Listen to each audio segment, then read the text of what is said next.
मुख्यमंत्री नहीं बनाए जाने के बाद भी क्यों बागी नहीं हुए शिवराज सिंह चौहान और वसुंधरा राजे, आइए समझें। छत्तीसगढ़, मध्य प्रदेश और राजस्थान में बीजेपी ने सीएम के नाम का फैसला कर सबको हैरान कर दिया। ऐसे में यह समझना बहुत जरूरी है कि इतिहास में बीजेपी ने बागी नेताओं के साथ पार्टी ने कैसा रवैया अपनाया।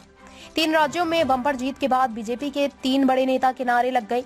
छत्तीसगढ़ में रमन सिंह को विधानसभा अध्यक्ष बनाकर बता दिया गया कि उनकी राजनीति अब यहीं तक थी। हालांकि मध्य प्रदेश में पूर्व मुख्यमंत्री शिवराज सिंह चौहान और राजस्थान में वसुंधरा राजे का सियासी भविष्य अब भी बीच में फंसा है। ऐसे में एक सवाल और उठ रहा है कि आखिर एमपी राजस्थान में सीएम नहीं बनाए जाने के बाद भी शिवराज सिंह चौहान और वसुंधरा राजे ने बगावत क्यों नहीं की। बीजेपी के बागी नेताओं का इतिहास। 3 राज्यों के 3 नए मुख्यमंत्री घोषित होने के बाद से ही सोशल मीडिया पर कई मीम्स वायरल हो रहे हैं, जिसमें कहा गया है कि अगर इतनी बड़ी जीत कांग्रेस होती और कांग्रेस के स्थापित नेताओं को मुख्यमंत्री नहीं बनाने पर पार्टी टूटकर कई धड़ों में बिखर गई होती। पश्चिम बंगाल के सीएम ममता बनर्जी और आंध्र प्रदेश के सीएम जगन मोहन रेड्डी इसके साक्षात उदाहरण है। इन नेताओं ने कांग्रेस पार्टी को तोड़कर अपनी पार्टी बनाई और अब अपने अपने राज्य के मुख्यमंत्री हैं। लेकिन बीजेपी में इसका ठीक उल्टा है। बीजेपी में जितने भी कद्दावर नेता बागी हुए, बगावत के बाद या तो उन्हें फिर से बीजेपी की ही शरण में आना पड़ा या फिर राजनीति में वो ऐसे हाशिए पर आ गए कि उन्हें सियासत से संन्यास ही लेना पड़ा। आइए जानते हैं इन नेताओं का इतिहास। केशुभाई पटेल ने की थी बगावत। तो गुजरात में बीजेपी के पहले मुख्यमंत्री रहे केशुभाई पटेल इसके सबसे बड़े उदाहरण हैं। साल 2001 में जब केशुभाई पटेल को हटाकर नरेंद्र मोदी को मुख्यमंत्री बनाया गया तो 2002 चुनाव में उन्हें विधानसभा का टिकट नहीं मिला। हालांकि राज्यसभा के जरिए वो केंद्र की राजनीति में गए, लेकिन 2007 में उन्होंने पार्टी से बगावत कर दी और विधानसभा चुनाव में अपने समर्थकों से कांग्रेस को वोट देने की अपील की। उन्होंने तब बीजेपी की अपनी सदस्यता भी रिन्यू नहीं कराई और साल 2012 में बीजेपी छोड़कर नई पार्टी गुजरात परिवर्तन पार्टी बनाई। उस चुनाव में अपनी पार्टी से जीतने वाले वो इकलौते विधायक थे।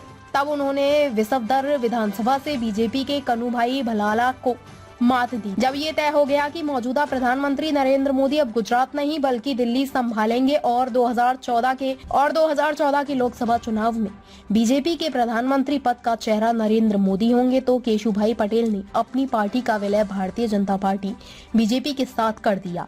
एक लाइन में कहें तो बीजेपी से उनकी बगावत उनकी राजनीति को पूरी तरह से खत्म कर गई।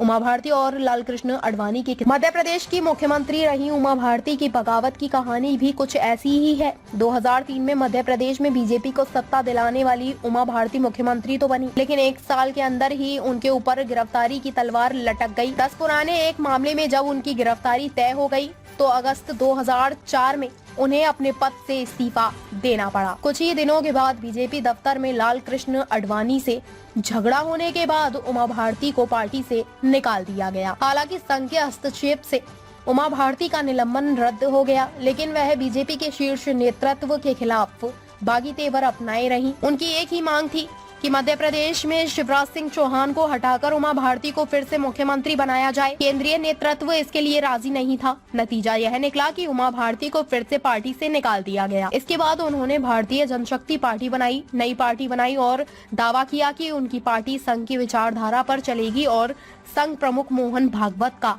उनकी पार्टी को समर्थन है। लेकिन इस पार्टी की बदौलत उमा भारती को कुछ भी हासिल नहीं हुआ। मजबूरी में उमा भारती जून 2011 में फिर से बीजेपी में लौट आई और फिर 2012 के उत्तर प्रदेश विधानसभा चुनाव में उमा भारती को मुख्यमंत्री का चेहरा घोषित कर दिया गया। 2014 में उमा भारती सांसद बनी और फिर मोदी सरकार में मंत्री भी बनाई गई।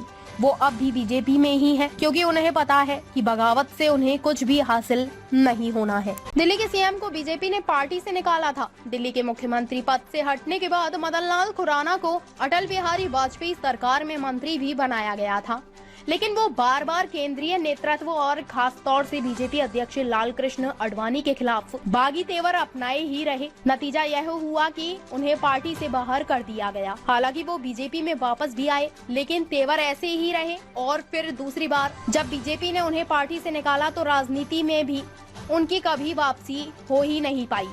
अब ये बगावत की जितनी भी कहानियां हैं वो सिर्फ किताबों में ही दर्ज नहीं है, बल्कि बीजेपी के वो तमाम नेता इन कहानियों को जानते हैं जिन्होंने राजनीति की सीढ़ियां एक एक करके चढ़ी हैं। चाहे शिवराज सिंह चौहान हो, वसुंधरा राजे सिंधिया हो या फिर रमन सिंह हो, उन्हें पता है कि बीजेपी से बगावत करने वालों को कुछ भी हासिल नहीं होता है। हाँ, अगर बीजेपी के साथ बने रहे तो सांसद बनने से लेकर केंद्र में मंत्री या फिर किसी प्रदेश का राज्यपाल बनने का अवसर उनके पास हमेशा ही रहेगा। आप देख रहे हैं न्यूज राजस्थान 24। अब तक के लिए इतना ही। जुड़े रहे न्यूज राजस्थान 24 के साथ।